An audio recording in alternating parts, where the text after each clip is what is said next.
In terms of outward appearances, there is something noticeable about people who have reached a high level of spiritual awareness. They seem to be in a constant state of bliss. Ask yourself this key question: how do I feel most of the time? If your answer is that you feel anxious, anguished, hurt, depressed, frustrated, and so on, then you have a spiritual disconnect. This could mean you have allowed your personal energy field to become contaminated by the debilitating forces of those in your immediate life space. I often ask myself, how am I truly feeling inside myself these days? If my answer is not so hot or upset, I meditate and go to the quiet place where I can plug my cord into the spiritual outlet. The state of cheerfulness returns almost instantaneously. Every teacher who has been significant in my life has demonstrated this wondrous quality of being able to laugh and to take life lightly. I love Erich Fromm's insight. Man is the only animal that can be bored, who can be discontented, that can feel evicted from paradise. Only you can evict yourself from the Garden of Paradise. This reminds me of a story about the Buddha. It seems that a man had heard of the reputation that Buddha had for being peaceful and nonviolent regardless of what he encountered in life. This man decided to test the Divine One, and he traveled a long distance to be in his presence. For 3 days he was rude and obnoxious to the Buddha. He criticized and found fault with everything the Buddha said or did. He verbally abused the Buddha, attempting to get him to react angrily.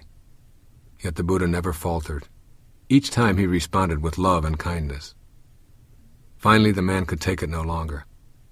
"How could you be so peaceful and kind when all I've ever said to you was antagonistic?" he asked.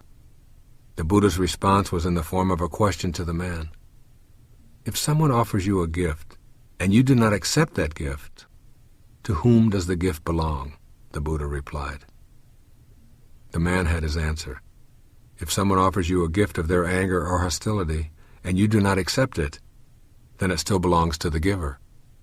Why choose to be upset or angry over something that does not belong to you? When you choose the nonviolent approach, your first impact will be on yourself. You become less inclined to accept the gifts of ill will that come your way. You will simply, quote, pass when others try to seduce you into arguments or conflict of any kind. Your initial objective will not be to change anyone, but rather to deliberately and lovingly work on being an instrument of grace and indulgence. The more peaceful you become within yourself, the less you will be affected by the enmity or the disaffection of others.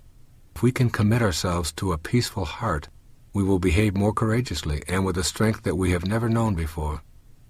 As those around us attempt to draw us into their battles, our commitment to being peaceful allows us to have a different dialogue with ourselves before we even consider accepting of the gifts being offered. Our affirmation is, "I will choose peace rather than this." After a series of these dialogues, we react peacefully automatically. My wife Marceline is a very peaceful, meditative woman, and always has been in the 2+ decades that we've been together. In our earliest years, I would attempt to draw her into arguments with my rather loud logic, but she simply didn't play the relationship game that way. Essentially, she was telling me with her behavior, "I am not interested in fighting with you," and she displayed this by showing me a peaceful countenance and not joining in my attempts to argue. Before long, I realized that I was not going to bulldoze this woman into thinking my way.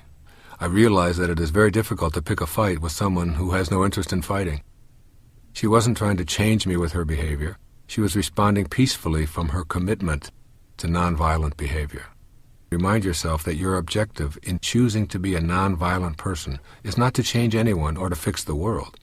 Your objective is to give yourself the self-respect that you deserve as a divine creation of God, and to remove the pain associated with conflict and dis-ease. You will then begin to effortlessly radiate that strength of self-respect and peace, and impact those around you simply by your presence. The Sufi poet Rumi once explained that the terms I, you, me, he, she, and they are distinctions that cannot be made in the garden of the mystics. In spiritual consciousness, you view yourself as a flower in this garden, and everyone else in the garden connected to you in an invisible way. Our difficulties are something we realize that we share with everyone else. Nurture your sense of connection to everyone and God as well. This allows you to remove your ego from conflicts. This awareness of being a part of everyone allows you to suspend anger toward others and to see them as partners in the resolution of all problems.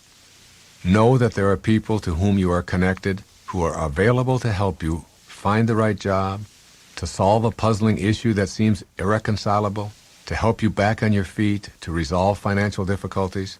Everyone becomes a compatriot rather than a competitor. This is spiritual awareness as I practice it.